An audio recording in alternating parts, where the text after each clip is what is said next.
les élus, tous les soignants, les bénévoles, les ministres d'Outre-mer et de l'Intérieur se sont déployés très rapidement. Monsieur le préfet était à la tâche jour et nuit et je suis là ici pour manifester cette solidarité de la nation. On a d'abord l'urgence. Et donc l'urgence, c'est ce qu'on est en train de faire, c'est les soins, c'est d'essayer de réparer ce qui peut l'être et qui menace chacune et chacun, on l'a vu tout à l'heure ensemble, et c'est de faire arriver l'eau potable et l'alimentation. Et là, les choses vont s'accélérer, parce que beaucoup de communes ont vécu sur leur stock, et donc les premières livraisons de fret, à la fois maritimes et aériens, sont en train d'arriver. J'en ai apporté ce matin moi-même. Donc on va avoir justement cette réponse d'urgence, l'eau, l'alimentation, mais aussi, vous l'avez compris, restaurer l'eau dans les robinets et l'électricité. Et ça va se faire progressivement dans les prochains jours, avec aussi pour l'électricité des solutions comme des groupes électrogènes pour certaines communes, parce que dans une partie de Mayotte, ça prendra plusieurs semaines. On va aussi, dès ce week-end, redéployer des réseaux de télécommunications plus stables grâce aux satellitaires. C'était aussi l'effort qu'on fait en matière de sécurité. Là, depuis le début, de manière constante, on a des escadrons de gendarmerie mobile qui viennent compléter les forces en présence. Des militaires sont là aussi. Et donc, vous aurez à dimanche 1200 forces de sécurité intérieure qui seront déployées ici et qui permettront de sécuriser les quartiers qui aujourd'hui font parfois l'objet de pillages et la tension que vous avez vue qui est décrite par nos compatriotes. Donc il y a la réponse d'urgence autour de tous ces sujets et dès demain, l'hôpital militaire sera déployé là où on était tout à l'heure à Cavani. Et donc les choses vont maintenant être visibles pour la population et on va reconquérir chaque commune. Ensuite, il y a un temps de stabilisation. On va devoir consolider ça parce que pendant plusieurs semaines, on va être face à des défis parce qu'on a des risques infectieux qui sont là, des maladies chroniques qui peuvent revenir.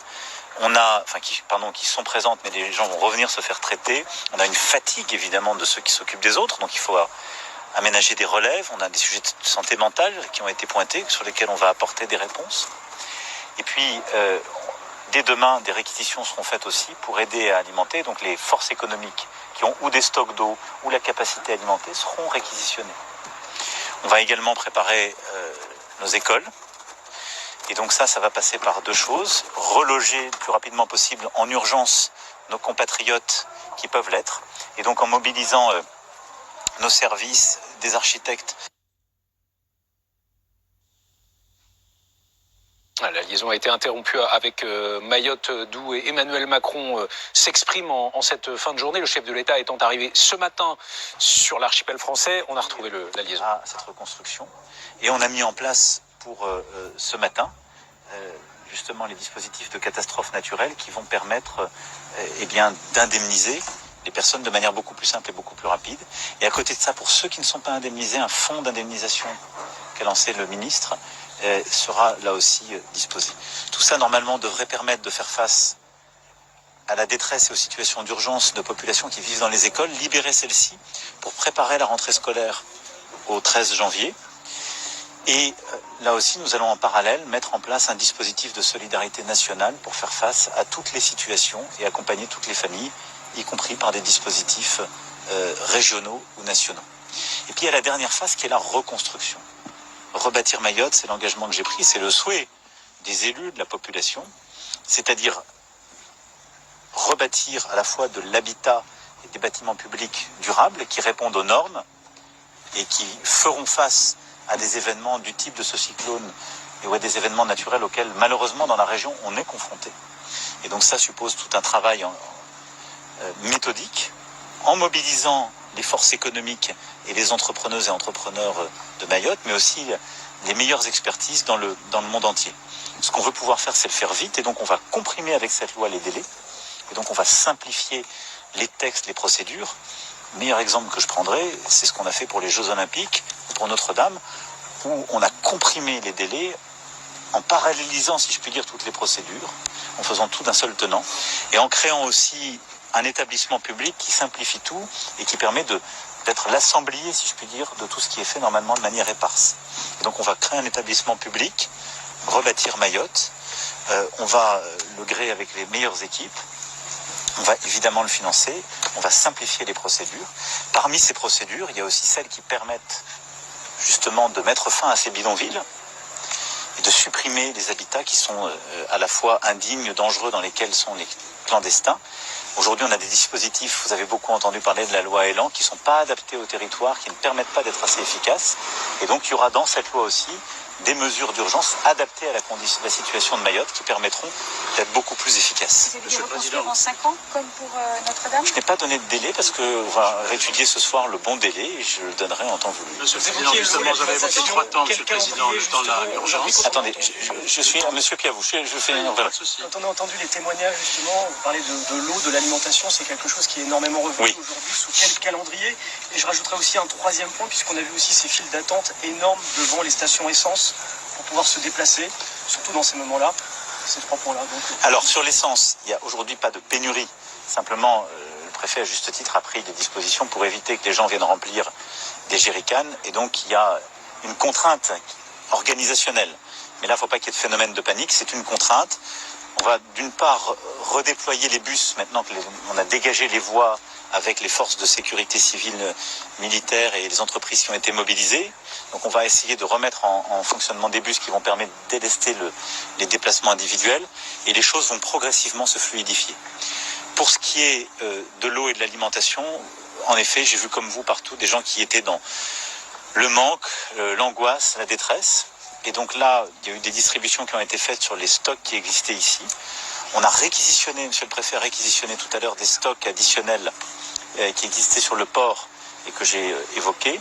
Et en même temps, les premières les capacités sont arrivées et continueront d'arriver dans les jours prochains. Donc maintenant, on va le démultiplier. On va faire arriver cette eau et ces réserves alimentaires dans chaque commune. On va sécuriser les distributions.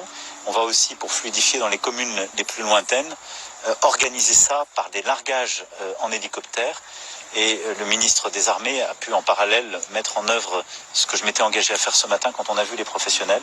Et donc ça va fluidifier les choses là aussi dans les prochains jours. Donc les choses vont maintenant substantiellement s'améliorer sur ces besoins de première nécessité, mais avec un défi qui est le caractère très enclavé de certaines communes. Et avec un autre défi, c'est qu'on a des populations qui évidemment sont des populations souvent en situation irrégulière. Et c'est un peu le paradoxe et la tension qu'on connaît et qui est propre à l'île. Et donc je vais être très clair avec vous. Il ne faut pas qu'il y ait de distinction quand il s'agit de sauver, d'alimenter et de faire boire. Et donc j'ai demandé qu'il y ait des missions qui soient lancées. Et dès demain, on va les multiplier pour aller au-devant des populations qui sont dans ces bidonvilles, dans ces bangas, pour regarder si elles sont blessées, s'il y a des gens en situation de grande détresse, pour apporter là aussi l'eau et l'alimentation, parce qu'il faut qu'il y en ait aussi dans ces endroits. C'est notre devoir. Mais dans la durée, on ne veut pas qu'ils pillent, et donc on va sécuriser aussi les quartiers où habitent les Mahoraises et les Mahorais, pour pas que ces populations viennent piller pour reconstruire leurs bangas, et on veut, dans la durée, qu'il n'y ait plus ces bidonvilles. Justement, je rebondis par rapport à ce que vous dites, Monsieur le Président. Ça veut dire que l'État ne demandera pas de justificatif ou de pièces d'identité, justement, dans la distribution de la nourriture, comme il se dit actuellement. Non, il faut aller vers. Donc là, aujourd'hui, comment ça se passe très concrètement? On l'emmène, on approvisionne les communes. C'est les communes qui organisent avec notre soutien. Et ceci va se fluidifier à mesure que le volume arrivera. Mais il est très clair qu'on doit apporter du soin et les produits de première nécessité aux populations qui en ont besoin. Le deuil national est confirmé le 23 décembre, Monsieur le deuil national le deuil national, j'ai signé le texte tout à l'heure. Il est confirmé en effet pour lundi. Et il y aura une minute de silence qui sera faite dans tous les services publics, bâtiments, et on invitera la population à le faire à midi. Et les drapeaux seront mis en berne et les dispositions qui légalement prévalent en cas de deuil national seront appliquées. Monsieur le Président, des déchets sur toutes les routes de Mayotte, surtout dans le sud, dans le centre, parfois on n'arrive même pas à circuler. Quelle solution rapidement? Alors les solutions sont en cours, c'est d'ailleurs là-dessus qu'on a concentré nos forces de sécurité civile et les militaires et la logistique. Ils ont déblayé beaucoup de routes. Monsieur le Préfet lui-même, et je le remercie, a fait une inspection de toutes les communes du nord jusqu'au sud en passant par le littoral ouest et a pu voir les routes ouvertes. Donc il y a encore des déblaiements à faire, c'est cet effort qu'on va poursuivre dans les prochains jours. Et puis après, il y a en effet l'évacuation des déchets, stockage, suppression, qui est une filière qu'on va sécuriser dans les prochains jours, aussi avec l'aide et la réquisition de plusieurs entreprises mahoraise. Monsieur le Président, vous avez évoqué tout à l'heure les droits du sol. Est-ce que vous pouvez nous préciser ce que vous êtes prêt à faire dans ce domaine-là? Est-ce que ça veut dire le supprimer comme l'avait envisagé Gérald Darmanin en février? Et si c'est le cas, comment? C'est de manière très simple. Des textes ont été préparés par les élus. En effet, dans le cadre de ce qu'avait lancé le ministre Darmanin, le ministre des Outre-mer d'ailleurs a aussi beaucoup travaillé. Et sur le texte que j'évoquais tout à l'heure, Rebâtir Mayotte, un travail a déjà été quasi finalisé par les services du ministère des Outre-mer. Mais on voit bien qu'on a une difficulté qui est liée à la géographie et à l'histoire de Mayotte et de la relation aux Comores, et qu'aujourd'hui les rigidités de nos textes ne sont pas du tout adaptées à la situation. Et donc c'est ces textes qu'on va remettre dans le travail, qui doivent intégrer cette loi pour permettre d'abord de rendre moins incitatif l'immigration clandestine, qui sinon avec le temps permet malgré tout d'accéder à des prestations sociales qui sont plus élevées que le salaire moyen partout ailleurs dans la région, et qui donnent des droits qui rendent extrêmement attractifs aujourd'hui l'arrivée clandestine. Donc on va durcir ces dispositifs, on va durcir aussi les moyens que nous mettons pour lutter contre l'immigration clandestine, au-delà des opérations qu'on a déjà pu faire ces dernières années, et on doit renforcer le travail de reconduite. Donc c'est comment si c'est pas le supprimer? C'est tout le travail qui sera à faire par le gouvernement et les parlementaires, mais très clairement, ça n'est pas celui aujourd'hui qui est en vigueur qui peut permettre d'avoir une réponse efficace. Mais c'est un dispositif spécifique qu'il faut pouvoir faire. La presse locale évoquait aujourd'hui le chiffre de 60 000 morts dans la catastrophe. Est-ce qu'aujourd'hui, on a un bilan un petit peu plus précis? Et par ailleurs, vous avez décidé de dormir ici à Mayotte. Est-ce que vous pouvez nous expliquer pourquoi vous avez décidé de prolonger votre séjour? J'ai décidé de dormir ici parce que je considérais que, compte tenu de ce que vit la population, je pense que donner le sentiment de repartir le jour même aurait pu installer l'idée qu'on vient, on regarde, on s'en va. Et donc je veux aussi passer un peu plus de temps à Pamandzi avec la population qui m'y attend, passer du temps avec les services de l'État qui sont là et qui restent, et donc avoir un moment aussi pour les remercier, et pouvoir demain prendre quelques heures de plus avant d'aller vers Djibouti. Mais je pense que c'est une marque de respect, de considération à laquelle je tenais, et qui me permet aussi de partager un peu plus ce que vit la population. Je serai très prudent sur les chiffres. Je pense que le chiffre qui a pu être évoqué dans la presse locale, rien ne permet de le corroborer. Aujourd'hui, on a une trentaine de chiffres officiellement répertoriés, 32, c'est ça, monsieur? 31, monsieur. 31. Il y a un travail qui est fait, un sous-préfet qui a été mis à disposition de monsieur le préfet est en charge de ce travail, avec justement les autorités sanitaires, les médecins, les maires, mais aussi les religieux, parce que c'est quelque chose qui importe beaucoup et est un sujet qui, même s'il est pudiquement évoqué, évidemment renvoie aussi à des rites et des pratiques qui peuvent rendre plus complexe un décompte, certes morbide, mais d'avoir la vérité des chiffres. Et donc si 31 sont officiellement décomptés à date, ce travail va se poursuivre, mais je pense qu'il est vraisemblable qu'il y ait beaucoup plus de victimes. Et que dans les communes où on va faire ce travail de manière méthodique, on va pouvoir identifier, je l'espère, des victimes supplémentaires, leur mettre un nom, pouvoir leur rendre hommage. Et c'est aussi pour ça que je souhaite qu'on ait ces missions dans les bidonvilles, parce qu'on a à coup sûr des situations de grande détresse. Pour vous donner un exemple très concret, le médecin des sapeurs-pompiers nous disait tout à l'heure avec monsieur le ministre que à quelques mètres de là où nous étions ensemble à Cavani, il est descendu, là où ils n'étaient pas encore allés, et il a vu plusieurs personnes manifestement en situation irrégulière, mais qui n'avaient du coup pas été à l'hôpital, qui avaient des blessures qui dataient du cyclone, et lesquelles s'étaient infectées, avec donc des gens qui avaient des urgences qui étaient devenues vitales, et sans doute des amputations. Donc il est vraisemblable qu'on ait des situations dramatiques qui ne se soient pas manifestées.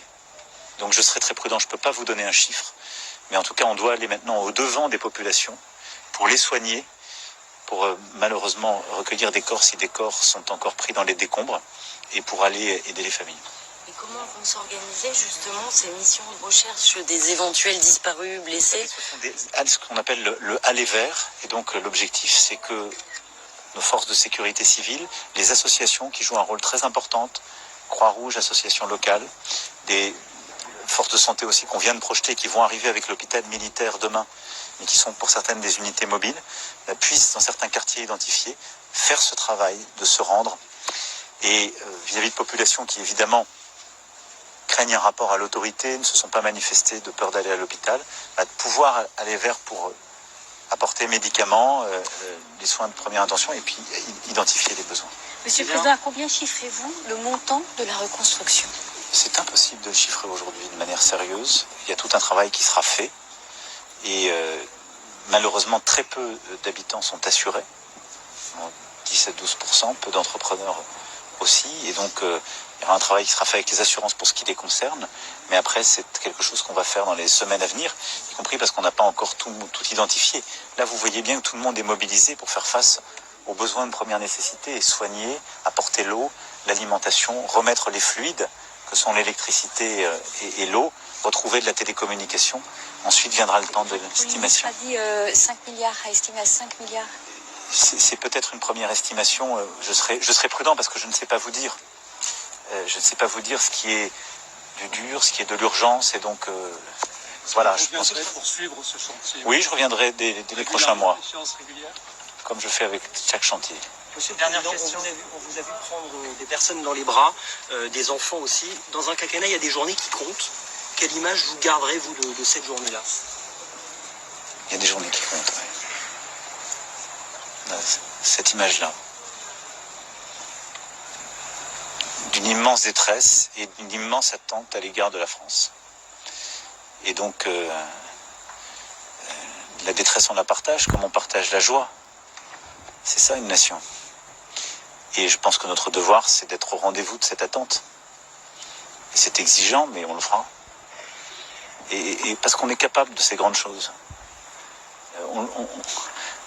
On fait semblant de l'oublier chaque jour, quand on revient à nos débats du quotidien.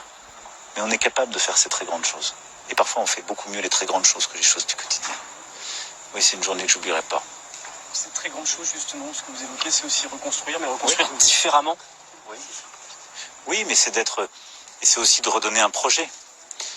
Vous l'avez entendu, vous l'avez senti, il y a aussi une fatigue qui s'est installée. Le sentiment d'un jour qui ne finit jamais ici à Mayotte, parce que ça fait des années qu'on parle des bidonvilles, de la difficulté. Et en même temps, c'est un territoire qui est incroyable de vitalité. Moi, je l'ai vu à chaque fois. Entrepreneurial, agricole, artistique, c'est ce qui le rend incroyable. Et simplement, c'est épuisant. Et donc, ce qu'on doit à ce territoire, c'est de lui redonner, justement, avec la force qu'a la nation française, un projet cohérent et la possibilité de régler des problèmes qu'on ne pensait pas possible de régler. Jamais. Vous le répéterez. Je l'ai toujours répété. Jamais. On répète un chemin en l'air ou pas? Vas-y. Merci. Merci.